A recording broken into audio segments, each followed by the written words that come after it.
Well, ladies and gentlemen, let's resume refreshed.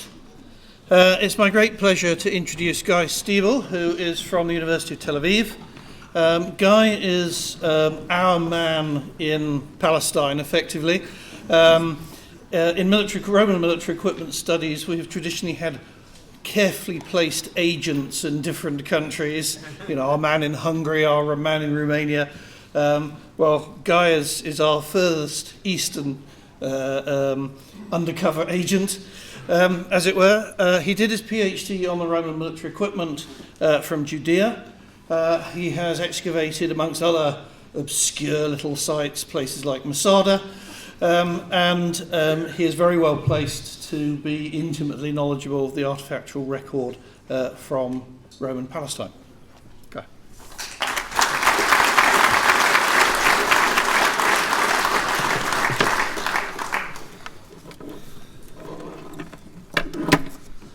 And now for something nearly completely different. I would like first to say thank you for the organizer and the supporters for bringing, they do deserve it. A truly stimulating event, and it's quite comforting to know that there are some other people addicted. I mean, we're not the only one who suffer from that illness. Personally, I would like to pick up at the year of 63 BC, when Pompeius Magnus conquered Judea and Jerusalem, through to King Herod the Great, and thereafter the two Jewish revolts, or in other words, what has the Roman ever done for us? Speaking about the devil, last year at King's College, I found myself with two of my heroes. Well, not Bishop and Colston, but John Cleese and Terry Jones, nearly the same. And we had a conference, Jesus and Brian. I had the privilege, to speak about the Roman army in Judea, and my entire academic career was worth reaching this moment. It all truly began, yes, with Brian, but also with excavation at Gamla.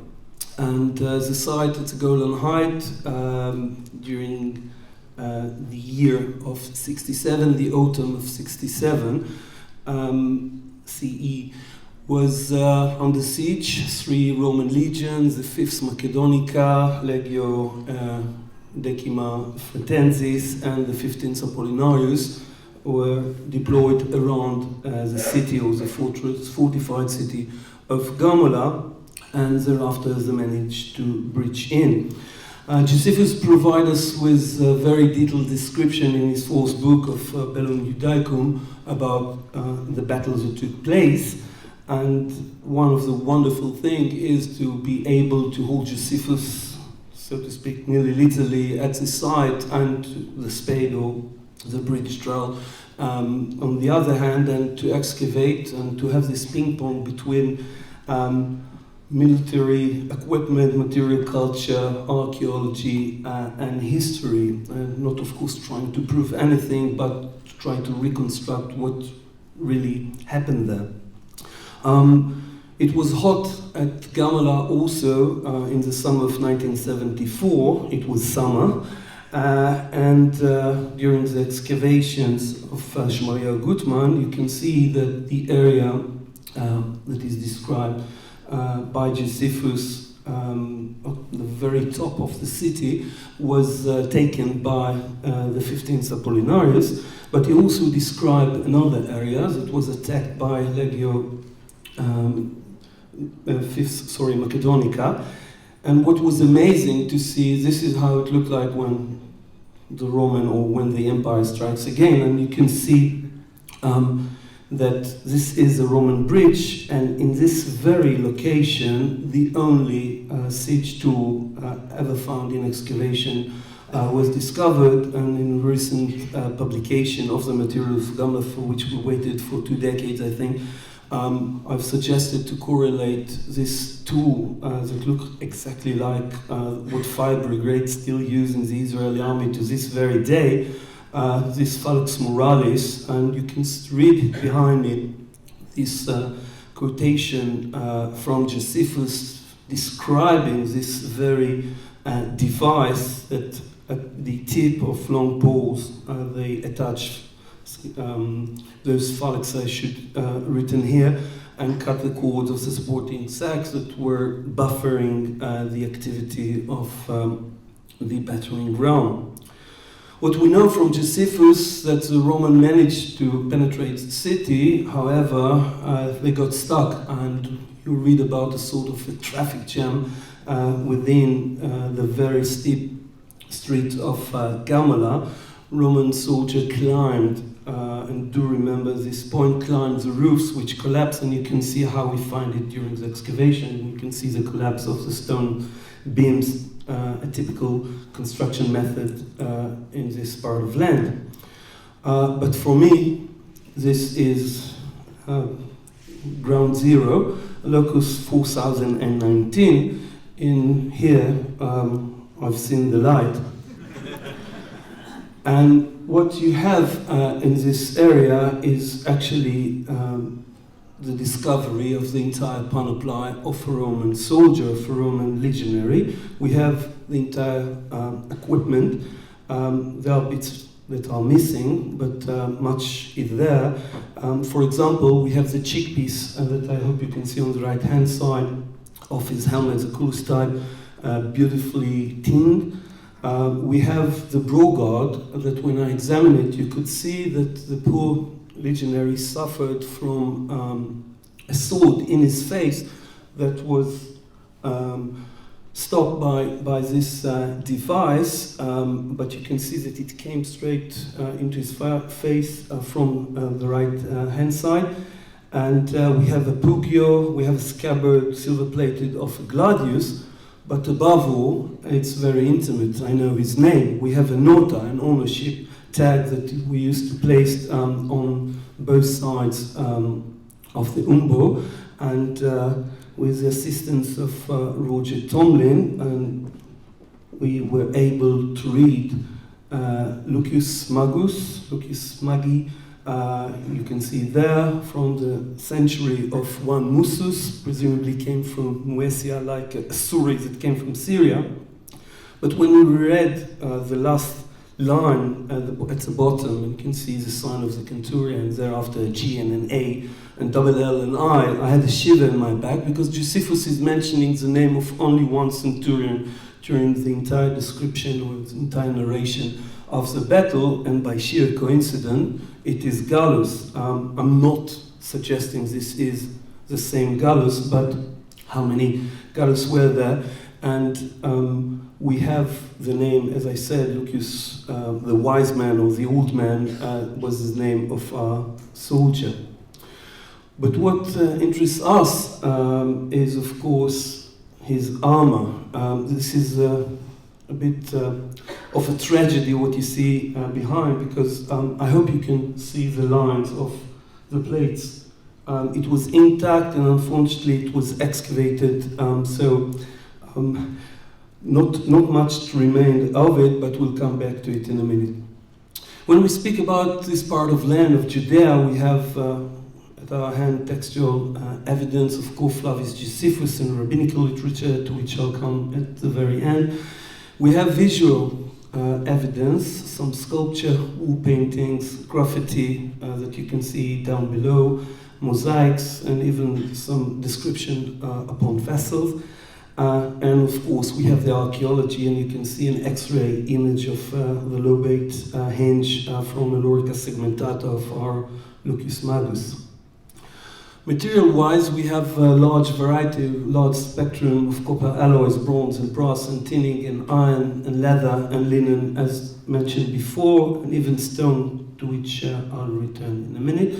And I would like a bit to elaborate, besides showing you the arsenal, but also to speak about function versus fashion, construction, status, symbolism, and innovations. We'll start with the early Roman period, and I'll stick to few examples, otherwise we need another week or year or so. Speak about King Herod the Great, thereafter the first and the second Jewish revolt, and you have the dates. So it's supposed to be Herod, through the eyes of Ethiopians in the 18th century. But what we have is a very interesting statue depicting martial armor that was found in the temple for Augustus at Sebastio at Samaria. And when you get closer to it, we discovered very recently when we cleaned and prepared this very statue for the sake of an exhibition that took place in Jerusalem. You can see the details, I hope, of the hinges. So it was not just an archaic, conservative image of some Hellenistic influence. People were wearing it, as Mike noted before, presumably high-ranking officers, in this case presumably Augustus. And what is nice, besides the belly button of the Caesar, is the fact that you have a Latin inscription on it. Unfortunately, we were not able to read it yet, but maybe we'll see something like Rome rules or whatever. Bet Guvrin, Ashkelon, some other sites from that very period of time, including one from Bet She'an, and of course to contradict what I've just said, that they knew what they were doing, you can see the one on the right-hand side, which is obviously a mistake of those flaps that came down. He did it the wrong way, the sculpture, but who am I to complain? Speaking about the Hellenistic roots, when we opened the day, there were reports about lack of loose, and if you have a problem, Aristophanes gives you the idea what to do with muscle armor, and if you read, well, you can see at the very bottom, it will be very convenient to crap in. Okay, I nearly lost you. It was very important to represent yourself as a man, as a ruler, as a warrior, as a hunter, and Josephus provides us with a beautiful description of Herod. And he's referring to him, now Herod had a body suited to his soul, where he generally, and you can see, and was ever a most excellent hunter, where he generally had good success by the means of his great skills in riding horses. For in one day he caught 40 wild beasts. He was also such a warrior as could not be withstood. Many men, therefore, there are who have stood amazed at the readiness of his exercise when they saw him throw the javelin directly forward and shoot the arrow upon the mark. And then, besides his performances of his depending on his own strengths of mind and body, fortune was also very favorable to him, for he seldom failed to success in his wars. And I do know the poor archaeologist on the left-hand side that confessed 3 weeks after that he actually planted the sulfurite in the sea that by coincidence and by chance were found by Herod, by Putin. Archaeology-wise, so we do have artifacts, and we have scale armor from Jericho on the left-hand side, made of iron, but a very interesting cache of copper alloy scales were found by, so to speak, by my father, by Guy Stiebel, who excavated the site in the 60s, and they were reported to be from the first Jewish revolt. What worried me was the fact that we have something like 600 scales in this very location. Not a single scale was found attached or fastened to another, which is troubling. And the fact that none showed any attrition where, they were just produced, and when we done a chemical analysis of the copper alloy. It actually showed by Matthew Ponting of Liverpool University, demonstrated they are indeed earlier and should be dated to the time and the techniques employed during the time of King Herod the Great, and therefore we published them several years ago as sort of spare scales from the time of King Herod the Great.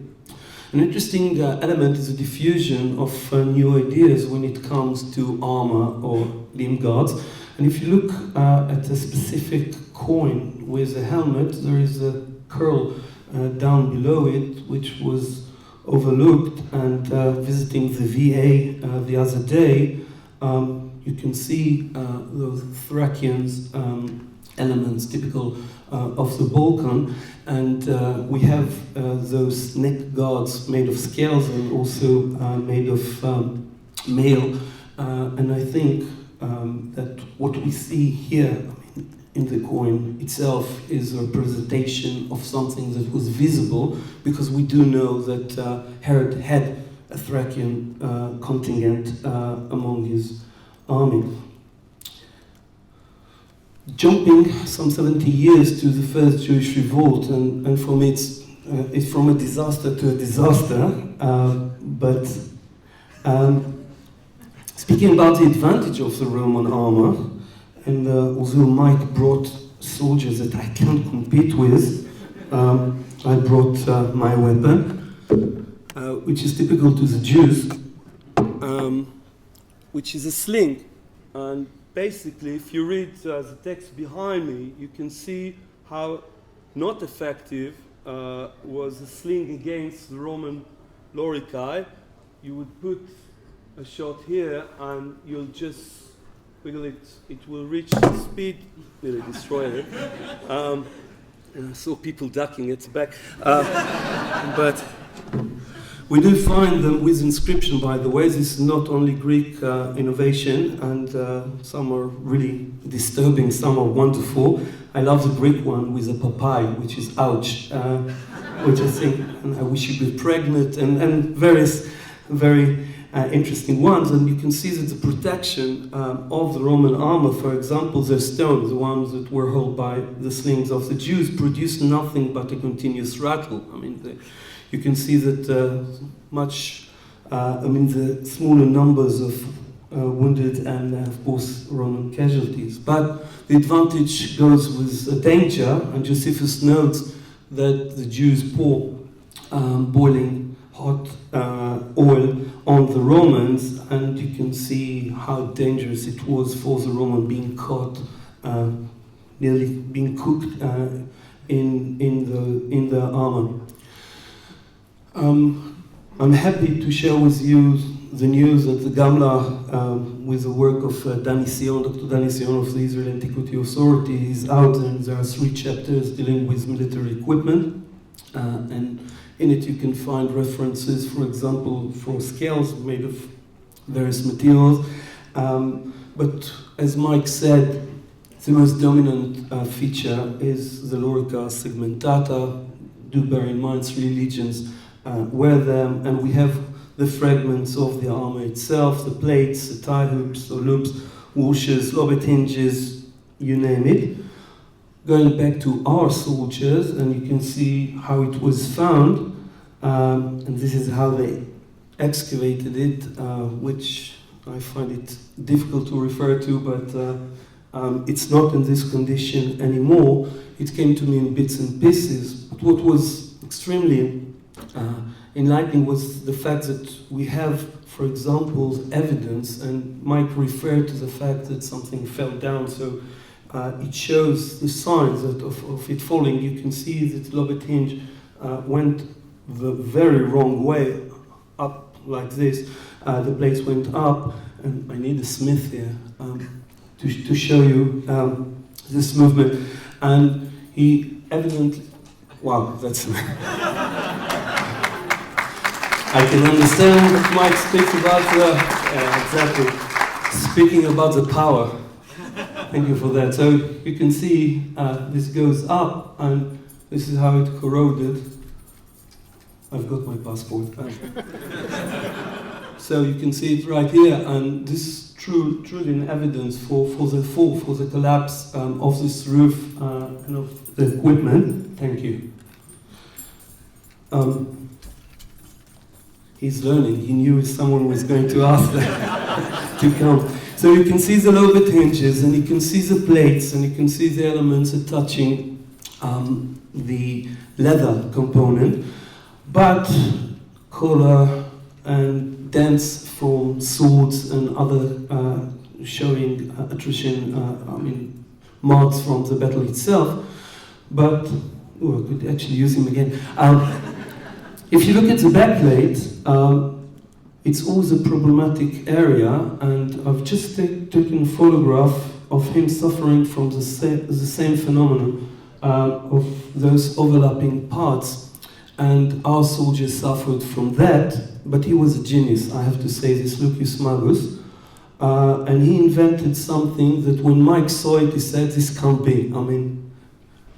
We should expect that in 1,000 years, a millennia to come. What you see is the backplate, and when you look the part behind it, what we have is a mechanism of sliding rivets. So instead of having leather that is problematic and tend to become weak and so forth, what we have here is a possibility to move for all direction, but there is a limit, of course, and you can see, I hope, those rings and two rivets. And this is an X-ray of the back plate. Sliding mechanism would come in, when we speak about crusaders, so it's quite amazing to see this innovation. Another problem is with those elements of the tie loops that tend to open up, and indeed we find them in hundreds, and I think even beyond. I don't dare, Mr. Thomas is here to give the numbers, but they are quite an often and frequent find. Something unique happened at Gamla, and specifically I think for this legion, they were fed up with that, and they came up with a very simple idea of riveted tie loops. So instead of having it being twisted like that, they just riveted it at the very end. I would like also to comment a bit about Eastern influence. Someone asked about the relation with the Far East, especially when we are here in Britain. But we have, for example, side guards that are very typical. There is a set, at least of one quiz at Gamla, and you can see some parallels. They are from Dura Europa, slightly later, of the Sasanian or the Parthians. We have a shoulder guard that belonged to this very soldier, our soldier, so something protected this area. And what is interesting, Mike referred to arm guards. From our excavation at Masada, we actually have a manica, we have an arm guard from the year 73, and as the chair just mentioned, that we have Flavian tombstones, so there you are. We have the artifacts themselves of the very last bit of the arm guard, of the manica. It was mentioned, and here Ranger Taylor presented and remarked earlier, that we have also a slightly different technique, but we have what appears to be linen armor, at least 2 or 3 fragments, if I'm not mistaken, from the excavation at Masada. And also, what was known to be, and Mike referred to Lorica plumata, we have a composite or hybrid form of an armor with the scale with the male on the left-hand side, and very, very tiny scale armor. And I think Simon James estimated you need this staggering number of 8,000 scales to produce one suit of armor, mind you. Speaking of the Jewish revolt, at 132 we have the eruption of a second revolt, and on the left-hand side you can see a parade helmet belonging to that period of time. We think that it was found not far away from Hebron, presumably in one of the Judean desert caves, but on the right-hand side, you're the first to see it. You can look straight into the eyes of a Jewish rebel. We have Lorica Sucumata, scale armor, including one with corroded coins of Bar Kokhba to the scale armor, and another single scale from Betar, the headquarter of the commander of the second revolt. But what is interesting is that in one of his most southern fortress, we have graffiti of Jewish rebel. He has no helmet, Fido Dido-like hairstyle, if you can follow me. I should say punk here, I think, mohawk, and you can see very un-Roman, he's got something like a sarissa, mini sarissa, so to speak, a very, very long spear, intended as a shock weapon, a small, he asked this, he has a small rounded circular shield, and you can see the armor, including a neck guard protecting his neck.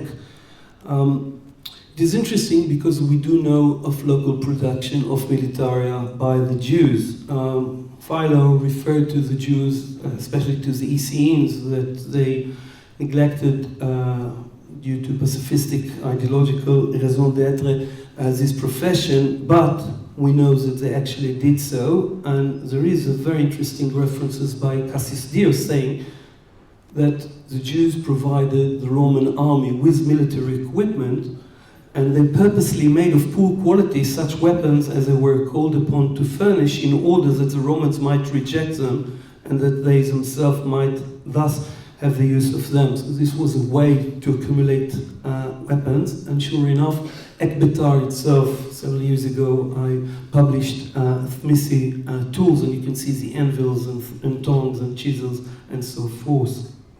You can skip that. Now, jumping into a dark period of time, which is the 2nd century and the 3rd century, which we have little data coming from Judea.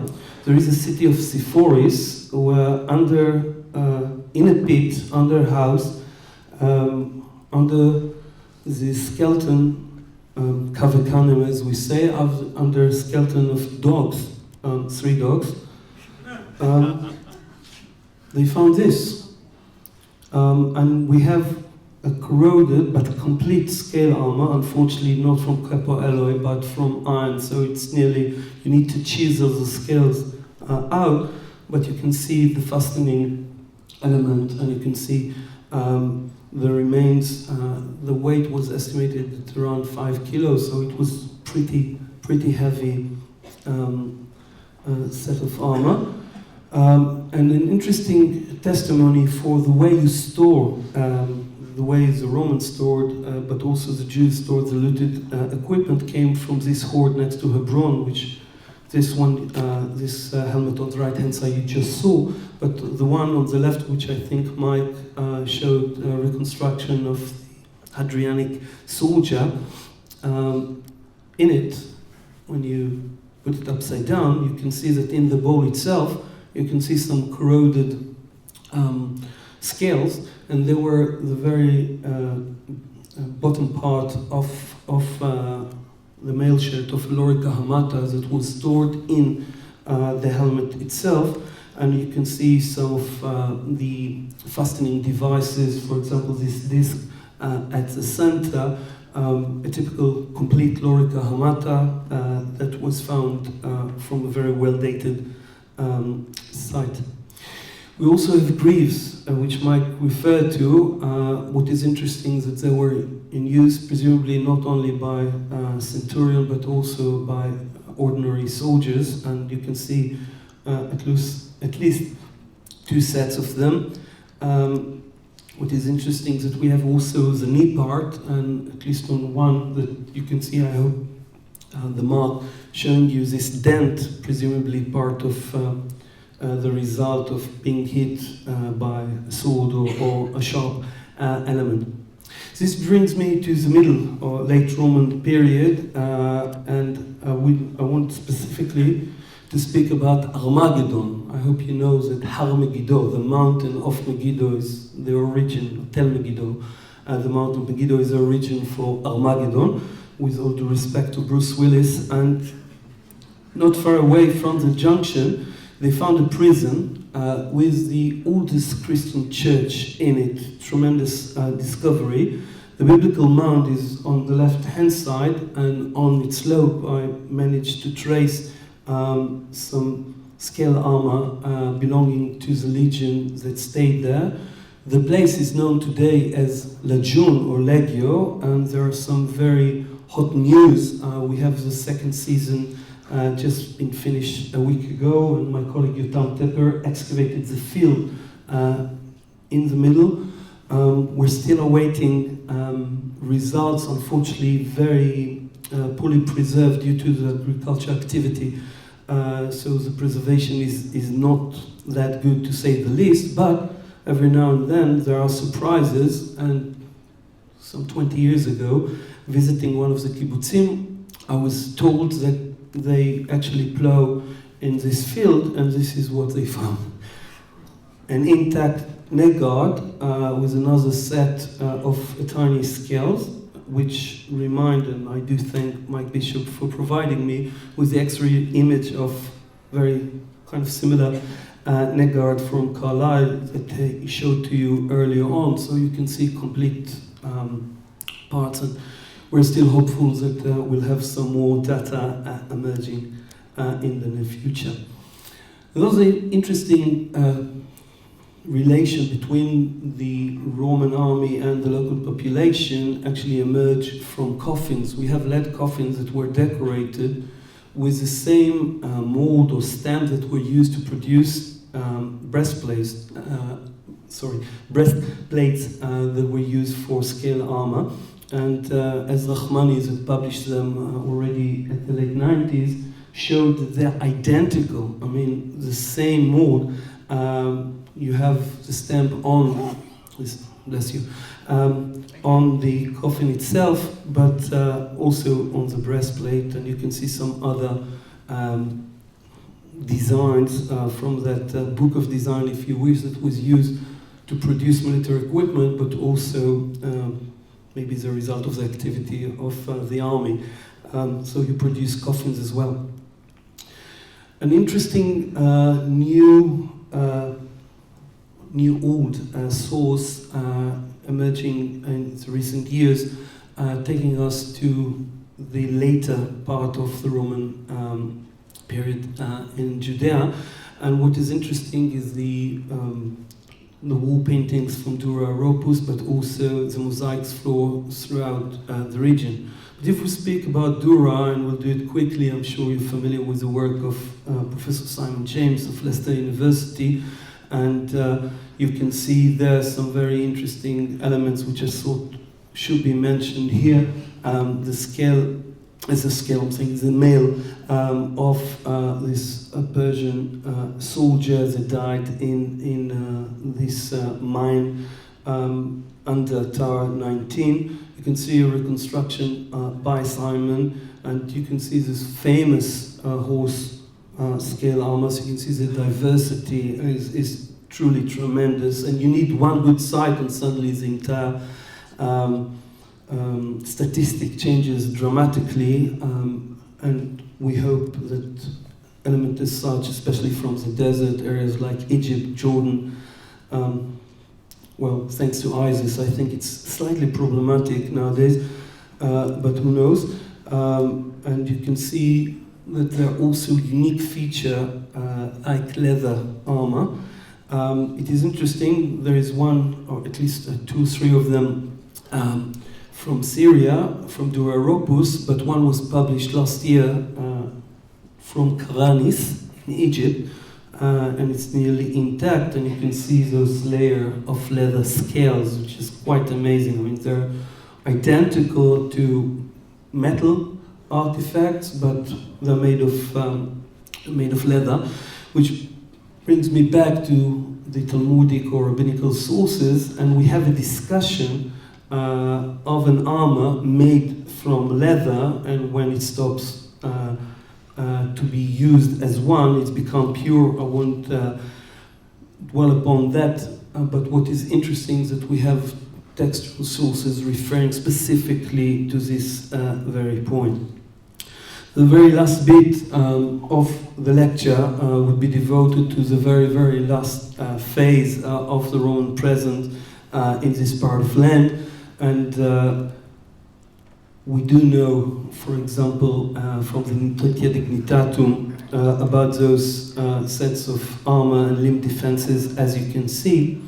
But what is interesting that in the last, I reckon, decade or so, there are many new discoveries of synagogues that with floor mosaics, dramatic finds that depict Roman military equipment. We have one not far away from the Sea of Galilee, and you can see what Samson is doing to the people down there. But in the excavation of Jordi Magnus, and this was recently released, a new discovery was made.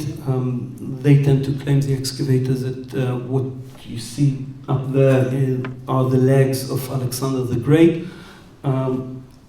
We still await confirmation. There is a beautiful elephant on the right-hand side, but I want to draw your attention to the very left bottom. There is a man clad in armor lying down there dead, and this is supposed to be Alexander.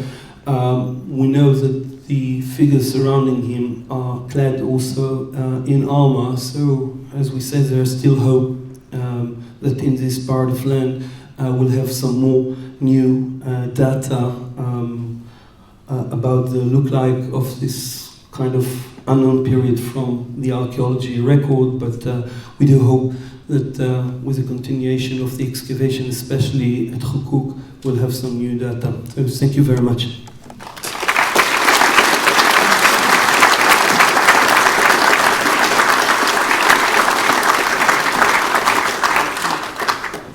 Well, thank you very much indeed, Guy. That was a tremendous tour de force through the archaeology of the region. I'm always tickled when I see sources of the 3rd and 4th century where the Roman army comes into glorious technicolor through mosaics and frescoes, and we'll start to get textile colours and things like this, which we're struggling with earlier periods. So, any questions? Don't be shy, stick your hands up prominently so we can see the gentleman there.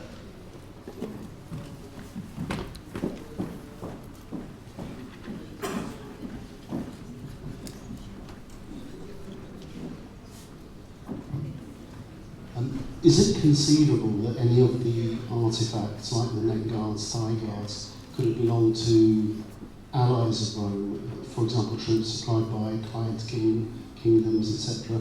It depends on the period. We do have, for example, knowledge about King Herod the Great recruiting soldiers from Babylon, for example, especially archers, mounted archers.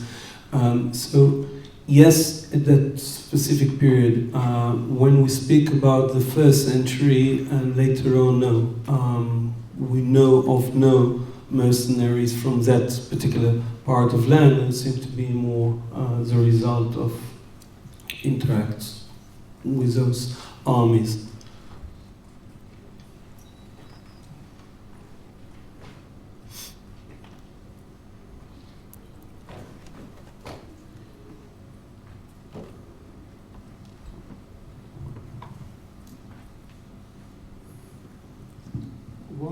One can imagine the effect of the heat on plate armour in the middle of a Judean summer. I'm melting right now, but yeah. Is there any indication that they used covering as per the Crusaders to cover their armour to protect it from the heat? First of all, they didn't march all day long. I mean, it's the fact that we know them from various sources as if they were, killing Jews every now and then. This wasn't the case. Yes, we have 2-3 revolts, but most of the time, I don't see a Roman soldier marching by in full armor. It would be life-threatening to march on Masada in the summer. I told once my students it's probably committed suicide because of the weather. But being serious, I do think that this is one of the reasons why, for example, the siege of Masada started in February. So you do adjust yourself if you can. But we don't know about any treatment, any different treatment to the equipment. Yes, they're not wearing boots, they're wearing sandals. The Caligai, for example, which is a typical thing. I mean, when you think Caligai in Judea, in Egypt, in Jordan, in Syria, do not expect to see boots, but actually nail sandals. But other than that, as Mike hinted, it's the same equipment. Yes, there are variation, different techniques maybe to produce because it's not state factories yet. But at the very end of the day, when you have legionaries, once a legionary, always a legionary, whether it's up here in the north, mind you that the commander or the governor of Britain was brought to Judea to eliminate the second Jewish revolt. Soldiers were moving, same technique, same equipment, same heat. Gentleman in the front here, just in the front here. Yeah, 4 rows back.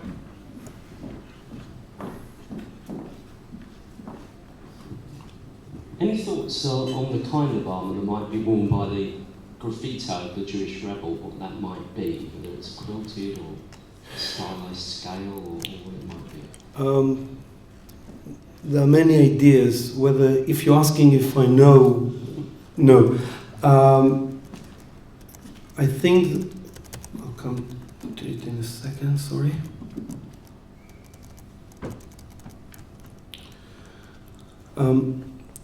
It appears to be covering both his neck and all the way down. So there are 2 possibilities, I think. One is actually male. We know that male existed already in the Hellenistic East, in the 3rd century, 2nd century. I mean, we know of them. And there's something quite Hellenistic, I have to say, in what he's wearing and the thing that he's equipped in. You must remember that there is a possibility that at least the armor was looted, and we know quite a few occasions where they took over a unit at Engedi and other places and just reused it. When it comes to the shield, when it comes to the very long spear, this is genuine native equipment, which has nothing to do with the Romans, and we have the archaeological evidence for that. We did find a few spears as such from that period of time. So yes, the techniques was different. But when it comes to the armor, I think there are 2 possibilities. One, scale. I tend to see more like a male, but this is a guess, not more than that. And just leading on from that, do you think he's lacking a helmet, which seems a bit suicidal? And you think a helmet would be the first thing you'd use, even rather than a coat and mail. So, in terms of helmet types, if they existed amongst the Jewish rebels, would they be looting Roman legionary styles, or would they be Hellenistic? Is there any evidence at all about that? We don't find anything that you can say is genuine native helmets, for example. So, if this is what you're asking, and they just laid their hand on what they could, mostly from looting.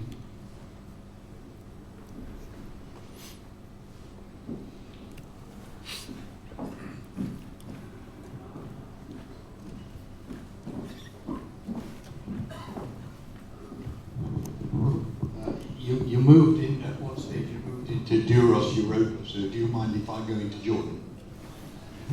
Not at all. It's not personal. No, of course not.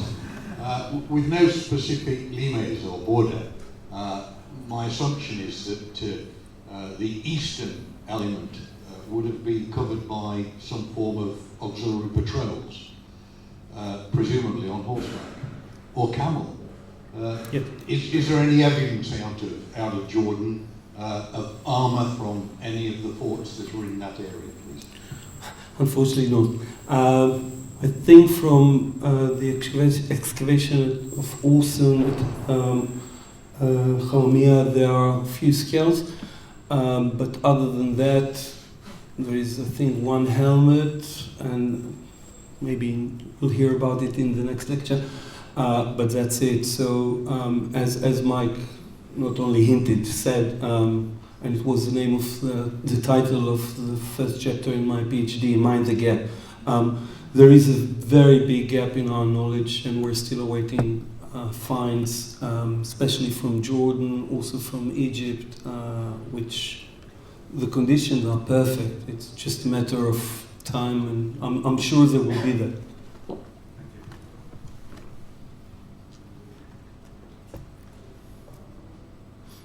Right. I think people are beginning to feel the effects of heat and armour over long periods of time. Just to add a couple of small points, picking up on things you said, and then we'll move on to the next paper. One is that you've it's going to come out wrong, but I'm going to say it anyway. You've beautifully shown the gaps in our knowledge. In that we with reconstruction paintings, the superb art of Guy and others, you tend to forget how much guesstimation goes into them. And the lovely case in point that links up with the last paper, of course, is our knowledge of L'Arc Segmentata, a Renaissance term coined for a type of armour we don't know really what the ancient term was for. Because it's on Trajan's column, people thought it was first a Trajanic invention. Then we get pieces from southern Britain, so people think perhaps Claudio-Neronian because of the invasion. Now we've got Calcreta, so we're back to the Augustan period. But then we've got segmental armour and Hellenistic and Pergamon reliefs, etc. So, we're right back into the Hellenistic period, probably. And all it takes is one extra little piece of evidence to fill in those gaps very effectively. I absolutely agree. I think part of the problem, yes, we're saying things like evolution, but I think all of the speakers today were very cautious to say this is a linear evolution or change. It's so far more complex, and you need just one discovery that breaks the chronology and of course the origin. It's like this manica that suddenly emerge and they are appearing more and more. So I'm sure this is part of it, and the mechanism of change appears to be far more complex. East is different from West from that point of view because other mechanisms were involved, different enemies, different climate. There is something solid about legionaries, and Mike demonstrated it beautifully. But when you look at the very small details on the level of the unit and sometimes even the person, once you know them, they start to look slightly different, like modern soldiers.